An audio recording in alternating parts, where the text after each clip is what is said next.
ready? Get it on!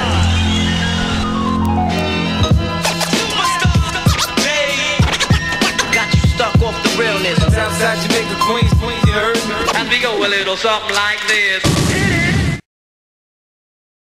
Cuban Links in the building, y'all. What's going on? What's going on? What's good, bro? Yeah, good looking for that love, baby. You know, it's been a long time. So what's been going on with you? Just in the studio, man. Still on my grind. Still doing my thing.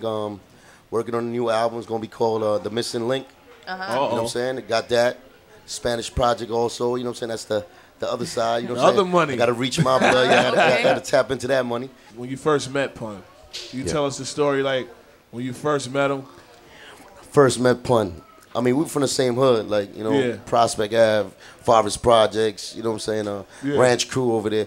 So one day I was just chilling. You know, my man was Sace from the beginning. Yeah, Sace is on the couch. Sace, you know, I grew up with Sace. That was like my big homie because I was smaller than him. So he used to come pick me up in the morning. We used to go play ball. One day he just throwing rocks in my window like at 9 in the morning. And they had this dude there with like Carhartt, you know, not the two-piece, the one-piece joint. Oh, the one with the suspended joint. Yeah. Right? So I see this big dude and I'm like, damn, this nigga bringing it, you know, like dudes I don't know to my window. So I was like 15, 16. But, you know, it's all love. That's my big brother. So we go downstairs. He introduced me to this dude. Name was Chris. Yeah. You know, and then that day on, he just kidnapped me and Sace, man. He took us to his crib. We started playing Super Nintendo and all of that in his crib after we played ball. So, I mean, that's how really I met him, you know. So, but before that, I met him slimmer playing ball, but never really like poly with him. Like, you know, we used to be in the same playground. He used to just play ball with the older cats. When did you first hear him like spinning? You was like, wow. I mean, we did that together. Like, we started like writing together, like out of nowhere, like just friendships. Like I told you, after he kidnapped us, we just spent time with each other. We got to know each other. It was like so much similarities that we had. So after that day, it was like he kidnapped me for a week. Like, wow. He let Sace go because I guess he knew Sace already. Yeah. So he just kidnapped me. You know, I spent time at that time with his wife and his little daughter Amanda. Yeah. So from that time, it was just like I spend the nights in his crib. And we just started like, you know, either playing pool and then we say, yo, you know, I always want to be a rapper. And at that time, I was doing my little hobby thing with the rapping thing with me and Sace. We had a group called Full Eclipse. Yeah. So, you know, Pun told me about, but that time he was just Moondog. Yeah. You know, Moondog. And he just told me he could rhyme. And he just spit a rhyme and he was like, you know, he always had it. He just always had that charisma. He had that vocabulary. Yeah, so then we just started going in together, like, you know, as a hobby, as friends. You know, it's always fun when you got your peoples with you. Yeah. So we went in as a group. So that made it fun. That made it all worth it, you know, because we came through the whole thing together. The documentary that they put out, like, I think a year back, I think that was his wife or somebody had put it a year back, or you talking about the first documentary or the second one? The second one. Second one, okay. The second one. Yeah, that was Vlad TV. Them dudes from Vlad TV, they did it, but okay. It's his wife. She had a lot to do with it. Liza had to do a lot with that. What did you feel about that documentary? I loved it. I mean, I thought that told the story that the first one didn't tell. Yeah. 'Cause the first one was more personal. You know, I wish that documentary would have came out first instead of the actual first one, because the first one was too personal. This one told, you know, Big Punisher, the MC, you know, recognized his talent, and you know, Christopher also coming up in the hood. You know what I'm saying? In Soundview Projects. So it really told the story in a complete form about everything. Hit every aspect professionally. Yeah. And there was not too much on his personal life. You know what I'm saying? Which I thought would have came later. Yeah, because I mean, I was kind of boggled when it first came out, and, you know, like, just all the, you know, the controversy of everything with his wife and all that. You know, when you was around, when you was around Pun, you know what I'm saying, he looked like he was always fun. You know what I'm saying? Oh yeah, he was definitely always fun. You know what I'm saying? He was definitely always fun. I mean, he was like, you know, that's my best friend regardless. You know, like I said, 16 years old. He was 18. He was like my older brother when we first met. You know what I'm saying? Till he passed away, and that was always that's a personal bond. Yeah. So, you know, I got to know him, but it's just hard to get in his head. You know what I'm saying? Regardless. Yeah. You know, that he was his own man. What was a funny moment with you and Pun? Ah, man, we had a million of those, man. From going to Whitestone Cinemas and just bugging out in the picture booth. You know what I'm saying? Just me and him. You know, he was already like 350. So we in there just making stupid faces, and then when we go in actual movies, you know how they had the little slant, but you know where you got to walk down. Me and him used to always like bug out and start thinking of other things like, yo, imagining this. And one day we just talking because, you know, we puffed a little herb at that time. Just me and him. And this dude just started running down the aisle and did a front flip, all the way down. And people looking at him like, what the hell is going on? Wow. And he just did it, and he landed on his foot. His feet like that. He did a whole little front semi and landed like that, and everybody looking at him like, I'm just gigging in the background. And that was just, that was just the person he was. You're getting so much love in the chat room. They're asking questions. They want to know, do you still talk to anyone in Terror Squad? Remy, man, I got to go see her too, man.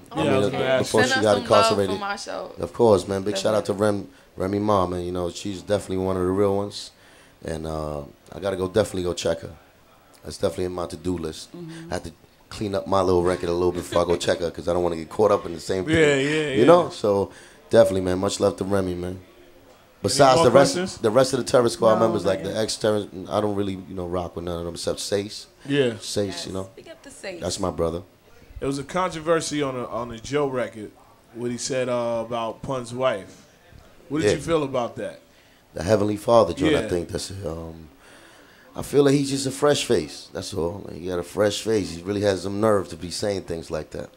Okay. That's all I feel. But I don't really want to talk about him too much. Yeah. I just wanted to see the view of that about what he said about that record. It was kind of controversial. You know what I mean? I don't know. He was talking about other people.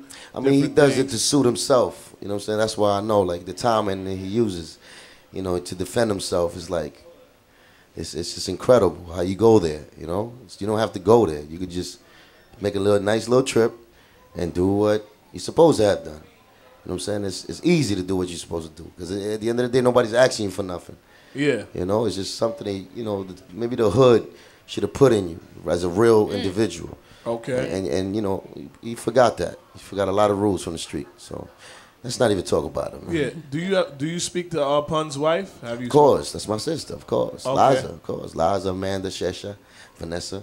And Lil Chris, baby. And Baby's about to drop an album. He's not even he's not Baby no more. Yeah, he's he's about to drop an album. He's doing, he's about to go in the lab and start working on his album. Yeah. That's crazy. Yeah, because he did it when he was like 8 years old, 9 years old. He started really getting into it, but he chose schoolwork. In the clubs, 8 years old. But he chose the school thing, Yeah. He went and got his education. Really, his mind's sparked up now. His vocabulary's crazy, like his pops. Yeah. So right now he's ready to go in. He just gave me the word like 3 days ago. So we're about to go in. Oh wow. Yeah, that's baby crazy Pun, that baby you're doing Pun. something with Pun's son. What advice would you give to somebody coming up? Know what I'm saying, in this era right now to make classics like what I just played, bro? It has to be where your heart, soul, and mind got to be intertwined when you're rhyming. You know what I'm saying? It has to be one. You know what I'm saying? It has to be where they got the public, the audience got to feel you. Right. Yeah. And whatever subject you touch, and it has to be down to earth so you can touch them. You know what I'm saying? And it has to be. Definitely. It can't be a moment of selling out. That one moment of selling out just cost you the whole championship. What new artists are you like? Yeah, I like dude right now. Right now, I like Joel. Joel's tight. Joel's doing his thing. I ain't gonna lie. I heard some joints. He's spitting it. He's spitting it lyrically. You see a Cuban Link and Joel record coming? I'm with whatever, man. Like I said, man, I'm about doing music. So you know what I'm saying. I feel that. 50 I always felt. You know what I'm saying? Yeah. He got more than one similarities with me. As far as I feel he's talented brother. Regardless, when he makes a song, he knows how to make a song. You got any shout outs, you know what I'm saying? And, the Twitter, the MySpace, the Facebook. To shout out to my page, definitely, man. Facebook, Cuban Link /CLK, Y'all already know I'll be over there, and that's really me in there. Don't get caught up by the fake pages. Yeah, man, but, the whole Bronx, man, Brooklyn, New York, Harlem, you already know Queens, Staten Island, the 5 largest boroughs. Your boy's still here, never left. You know what I'm saying? And we just here, man, representing everybody, man. I love hip-hop and trying to just, give some positive input on it. Can we give, a shout-out to all the, the Latinos listening in Spanish real quick, you know what I'm saying? Claro, mucho amor allá, a todos mis latinos de sangre, de Cuba, de allá, de Puerto Rico, de Sudamérica, tú sabes, siempre de corazón, y que le encanten el hip-hop que le estoy trayendo ahora. Yes, sir. Y el nuevo álbum se va a llamar Hijo de la Calle, because I know they didn't think I could speak Spanish like that. So le estoy diciendo de verdad, de corazón, oíste, estamos con nosotros y yo estoy con ustedes. Let's go. Give it up for Cuban Link. Yeah.